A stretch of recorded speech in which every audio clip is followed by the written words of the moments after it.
in my role as executive director, I get the opportunity to work with our amazing volunteers and also to meet really fantastic people that are doing great work in our community and who have information that is just too good not to share. And so in working with both Kelly, she's been teaching our financial literacy class at Veronica's Voice. And then I met Lori at a fantastic meeting called Fun Fearless Females. And also I know Lori from the American Business Women's Association. Kelly from the American Business Women's Association. But both of these gals actually, they stepped out of these networking events and came and approached me directly to tell me about their passion for assisting women. And so that's really where we made our connection. But as I got to know them and I learned more about what they do in their business life, I realized they had some really valuable information for all of us who support Veronica's Voice, but all of us who are also considering how do we continue to stay generous in our giving during a time where there is so much uncertainty. And so I just wanted to give them the opportunity to share with you some of the things that they've shared with my husband Bob and myself, so that you can do some careful planning here leading up to this year end. So I'm going to go ahead and introduce Lori Harrison. She's with Envision Legacy Partners. Hi. Lori's in the blue jacket, yes. Hi. And then Kelly Tate with Edward Jones. And the title of our webinar here is Creative Generosity. So with that, I'll let you ladies take it from here. Thanks, Lucy. Good morning, everybody. As Lucy said, I'm Kelly Tate, and I am with Edward Jones. I'm a financial advisor here in Overland Park, Kansas, and I have been with my company for 12 years and really excited for the opportunity here to talk with you all this morning. I wanted to just share a couple of things that I think are really impactful to this conversation. And what I'm going to share, first of all, because I am a financial advisor, is a very quick market update, because the first thing I hear from a lot of people is, oh gosh, I don't know if I can afford to give anything to charity right now because it's so crazy out there. I don't know if I'll have enough for myself. And I just wanted to reassure people what we're going through. It seems like a very different thing than we've ever experienced. And while we haven't necessarily had the exact same circumstances with a global pandemic and an election at the very same time, a very hotly contested election, and market volatility, we have had volatility throughout our history, and the impact of the markets really, I'll talk to you a little bit about where we are and then how it can impact your charitable giving. I also will share a little bit about some recent tax law changes that can impact your charitable giving as well. And then I'll turn it over to Lori to give you some perspective from her side of the house as well. So on the screen here, this is as of yesterday. The week ended up. The Dow Jones Industrial Average ended up 4.1% for the week, and year to date, it's up 3.3%. And the S&P 500, which are the 500 largest companies in the U.S., ended up 2.2% for the week, set a new record high, and year to date, it's actually up 11%. A lot of people in March, when the pandemic was really going full force and kind of coming over to our side of the world, the market was down 34% at that time, and people were scared. So it has rebounded very nicely. I wanted you to see, though, some of why it's rebounded nicely. And I won't go through all of this because I want to get to the charitable giving, but I just want you to understand what's happening. The vaccine news is really what's driving the positivity in the market. People are really excited about the prospect of a vaccine. Pfizer announced in partnership with another company that their vaccine has a 90% effective rate and that it will be coming soon. That is really helpful. There are new COVID cases going up dramatically across the country. So people have probably heard that lately in the news. That's going to continue causing volatility in the market, but that doesn't mean there aren't opportunities. What we think will happen is we think everybody in the market is going to be watching the vaccine recovery, and then also certain sectors will perform better than others. So in March, when the market went down and everyone was staying home, technology stocks, for example, went up dramatically. Home improvement stocks went up dramatically because people were at home working on their houses, watching Netflix, watching things on Amazon, etc. Now that the economy is improving and the hopes of a vaccine are there, we do think other types of industries, travel, industrials, airlines, hotels, et cetera, Disney, all of those types of sectors are going to be doing better.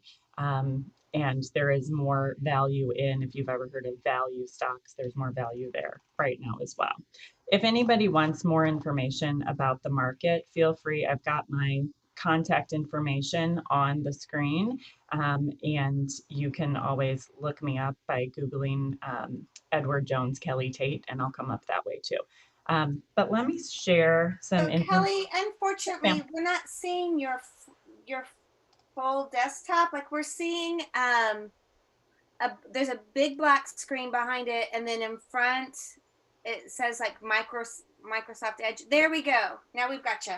Okay. And I do have I didn't read the entire market update, but just kind of highlighted some things from here. So if anybody wants more information or wants this actual update, I can email it out to them. It's kelly.tate@edwardjones.com if someone wants to contact me for information. Thanks, Lucy, for telling me that.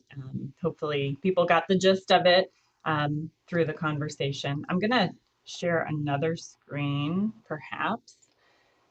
Gotta love technology, right? Let me see here. I'm gonna stop that and then pull up a new screen. So the Secure Act. Now, Lucy and Lori, can you see something that says the Secure Act? Okay. Yes. Secure Act is a recently passed tax law that was passed at the beginning of 2020. And it really allows people to have a lot of positive changes regarding how to utilize their IRAs, individual retirement accounts. So the first big change is that when someone turns 70 and a half, in the past, they had to start taking what's called required minimum distributions from their IRAs, their traditional IRAs. Now they are no longer required to do that at all in 2020, but then going forward, they don't have to take required minimum distributions until age 72. And so that is a good thing for people who potentially are still working or just don't need to take the income from their IRAs because it can continue to grow tax deferred until they take it out. So that's the biggest piece. There are also some other changes here regarding repeal of maximum age for traditional IRA contributions. In the past, someone over 70 and a half could not make contributions if they were still working, and now they can. So that's another change, and it just allows people to continue saving for retirement in a tax deferred manner. Now I want to share, so I mentioned this increase in age for required minimum distributions. When someone does have to take a required minimum distribution, what if they don't? Can you see my new page? It says donating your distributions to a charity. Yes. Okay, thank you. When someone has to take a required minimum distribution, but they don't need that income, a really good potential opportunity for them is to consider using that IRA distribution to give it to a charity. So let's consider someone who is already an active donor to their church or to a charitable organization like Veronica's Voice. If they're already giving money to the charitable organization, wouldn't it be nice if they could give that money in a tax-free manner? Today, if I write a check, Lucy, to Veronica's Voice, or I do PayPal to Veronica's Voice, that comes out of my checking account and that money has already been taxed. But if I was 70 and a half, it's 70 and a half. So even if you don't need to take a required minimum distribution because you're not 72, at 70 and a half, this strategy works. At 70 and a half, I could say to my financial advisor, you know what? I don't need that $3,000 RMD this year. I am giving Veronica's Voice $3,000, but I want to take it from my IRA. Can you please facilitate that for me? And so the financial institution can send a check directly to the charitable organization from the individual retirement account. And that satisfies that particular person's RMD for the year, and that is sent tax free. So it can really help a person lower their overall tax um, implications and still continue giving in the way that they want. Additionally, someone can give, even say their required minimum distribution is $2,000, $3,000. They can give up to $100,000 per person per year as a qualified charitable distribution. So someone who's in a higher tax bracket might find this strategy really helpful, because if they were planning to give 100,000, 200,000 to charity in order to reduce their income, they can do that in this manner. The limits, if they're not itemizing deductions, don't apply here, because the qualified charitable distribution comes directly out of the IRA. It doesn't matter if you itemize your taxes or not. So those are really key points to consider in how to leverage some of the new tax law changes specifically related to retirement distributions that could also benefit an organization such as Veronica's Voice, who really does great work in the community. As I said, if anybody has more questions about either this or the market in general, I'm always happy to have a conversation or a Zoom, provided I can learn how to share my screen appropriately. Feel free to reach out to me, Kelly Tate. It's kelly.tate@edwardjones.com. And I will turn that over to Lori. Thanks, Kelly. And my name's Lori Harrison, and I'm really excited to be here. Lucy, thank you for inviting me. And Kelly, thank you for all those great tips. We really love the giving directly out of your IRA for an RMD. We do that with a lot of our clients as well.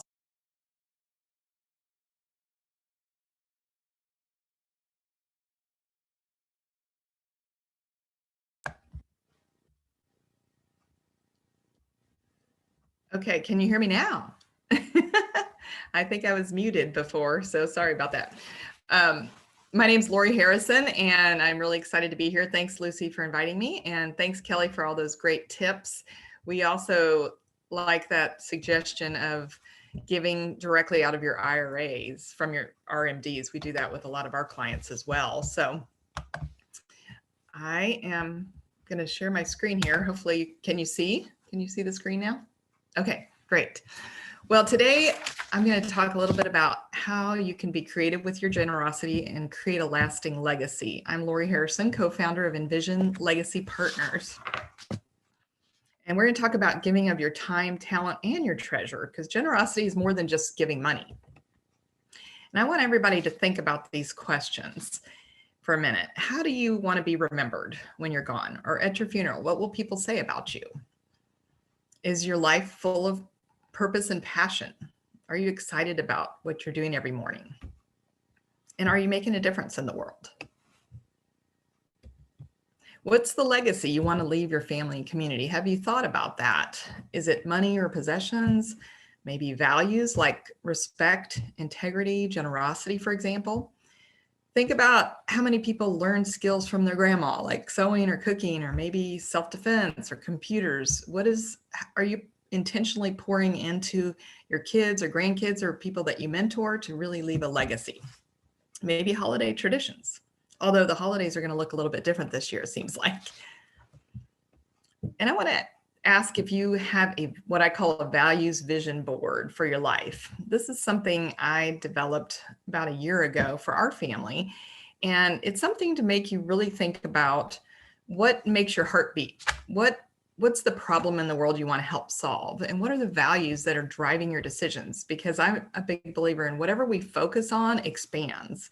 So if we focus on COVID and politics, we're likely to have a lot of worry and anxiety and negative feelings. But if we focus on our future and our hopes and dreams, then that will expand. So what we focus on expands. And the more you see your vision, the more likely you are to achieve it. So having it on a visual board somewhere in your house, you're more likely to hit those goals. Just like when you're shooting with the bow and arrow, if you don't look at the target, you're going to miss.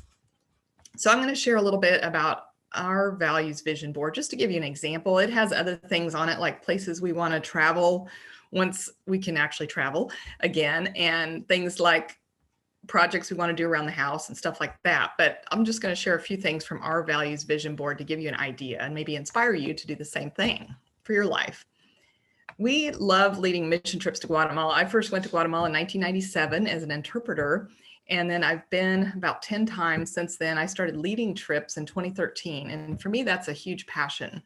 We also love mentoring young people, and that's another way you can create a legacy. Even if you don't have kids or grandkids, think about the young people you can pour into and be an influence in their life and carry on your legacy that way. We are people of faith, and so that's an important part of our family mission is instilling Christian values and making memories with our family. And our marriage and our church is also important to us. There's my husband back when he had a Santa beard last Christmas. My husband's been in the financial business since 1981, helping people do their estate planning. And over the past few years, we've really seen the trend towards just hoarding and greed. And we just really felt like we wanted to shift directions more toward generosity instead of greed. And so we started Envision Legacy Partners because our vision became very clear in 2020 that we wanted to help people create a legacy by passing on not only their financial resources, but their values and giving their time, talent, and treasure to charities. And one of the charities we've focused on is our Guatemala mission, and we're helping raise money for Third Floor. We just started a high school at this school, and this is the first graduating class that just graduated a couple of weeks ago. And some of these kids are wanting to be doctors and systems engineers. So it's really exciting to be able to help them change their communities through quality education. Now, John Maxwell says in his 15 Invaluable Laws of Growth, law number 15 is the law of contribution. If you're not doing something with your life, it doesn't matter how long it is. And he says, be a river, not a reservoir. If we hoard everything out of fear, our water just becomes, and our life becomes stagnant, like that picture there. Whereas if we're giving with open hands, we end up getting more than we receive. We get more than we give, and there's excitement and momentum, and it creates life. Giving brings joy. Giving of your time, talent, and treasure with an abundance mindset instead of a scarcity mindset brings joy and the excitement of contribution and anticipation.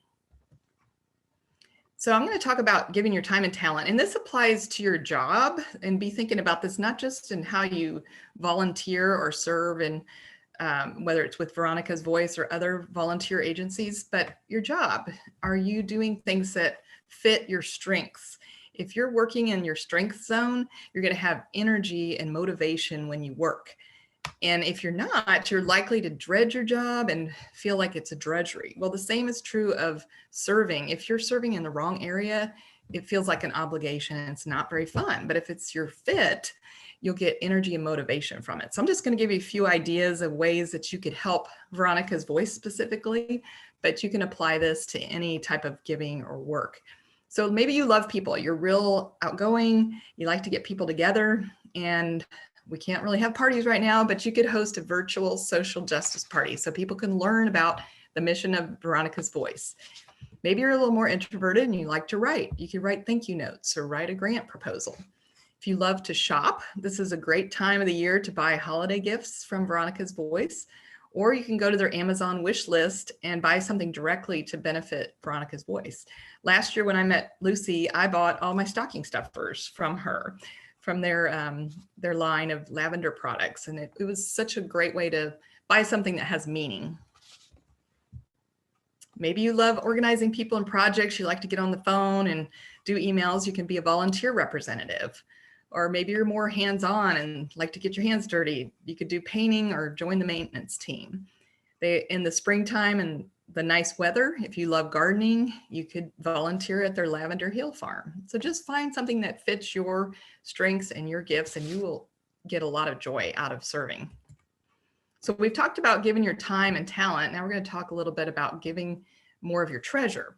Now, some of these strategies are very complicated and there's lots of different ways to do it. I'm just going to give you a brief overview just to educate you on opportunities, and you can feel free to contact me if you want more information. But let's say that you have property like a family farm that was worth $10,000 years ago and now it's worth $1 million. Well, if you would sell that, you would incur huge capital gains tax. Same thing with stocks. As Kelly mentioned, the stock market's up again. And if you would sell stocks, you'd have to pay the tax before giving it to a charity. And same is true with a business. If you have a family business you're looking at selling, there would be capital gains tax to pay. But if you create a charitable trust and put those items into the trust before you sell them, then you get a great tax benefit. And then you can actually take an income, let's say 10% income out of that trust to pay for your bills and your living expenses. And you could take some or all of that income to pay for life insurance policy, which would replace what you've put into the trust and to allow your kids to have an inheritance. So it's a great way to give your kids or grandkids tax-free benefit from the life insurance. And there's a lot of new life insurance products now where you can actually access it. Let's say it's $1 million life insurance policy. You can access that $1 million value for your own long-term care if you needed to go in a nursing home or needed in-home care. So it's a wonderful way to kill two birds with one stone, to provide for your family tax-free, but also provide for your long-term care needs without paying a premium for long-term care insurance. Another way you can give is by creating what's called a donor advised fund. And if you want the tax deduction, like the previous example, but you don't need that income, this is a great way to get the tax benefit of giving assets into this fund. And then you direct the DAF, it's called a DAF, to send the money to the charities you choose. So you would tell your DAF, I want to send $100 to Veronica's Voice or $1,000 to Veronica's Voice, or whichever charity you choose. They will write the checks from your DAF to any 501c3 that's approved. And then your family can keep giving and continue that legacy of giving by giving from your DAF, which is a wonderful option. Some examples of organizations that offer DAFs are the National Christian Foundation, the Signatory, Greater Kansas City Community Foundation, and Uncommon Giving. So we could talk through options with you. If you have an asset to sell and you want to help reduce your taxes, we can talk through options and walk through the process with you. And another way to give is thinking about your estate plan. A lot of people don't think about how they could give at their death through their estate plan. You could designate a specific gift in your will or your trust, or you could list charities as beneficiaries. Just like Kelly was talking about giving your RMDs to charities while you're alive, you can also list charities to get your IRAs when you die, and that will reduce the size of your estate. So my brother-in-law just passed away in July, and we always made fun of him because he would take condiments from the condiment bar because he didn't want to have to buy ketchup and mustard or whatever. And then when my husband, he would go on motorcycle trips, he'd say, if the motel was more than $29, he said, let's keep going and find a cheaper place to stay. Even if it had a really horrible bed and cockroaches or whatever, he just was very cheap. But at his funeral in October, we realized that he was actually being very, very generous because he was such a saver. He was born in the 40s. He gave very generously to his family, but he also gave all of his IRAs to charity, to 10 charities. So he divided up each IRA and listed 10 different charities as beneficiaries. So he provided a huge blessing to 10 different charities. Another option is to give to your kids and grandkids with a stipulation that they give too. And that's what we're doing in our trust, where when we die, our 3 girls will be required to give 51% of what they get to a charity that we support. And our website, we're working on a new charity partner page, and Veronica's voice will be on there. But they can choose one of the charities that we support and give their 51%, and then they'll have the 49% for whatever they need. And that way we're passing on that legacy of giving. And even to the grandkids, we'll get a small check, and then with the stipulation they need to give 10% towards something hands-on, like building a shoebox for Christmas, or giving to kids at Christmas. So another way you can give is by supporting Veronica's Voice at their 20-year anniversary. This is so amazing that you've been helping survivors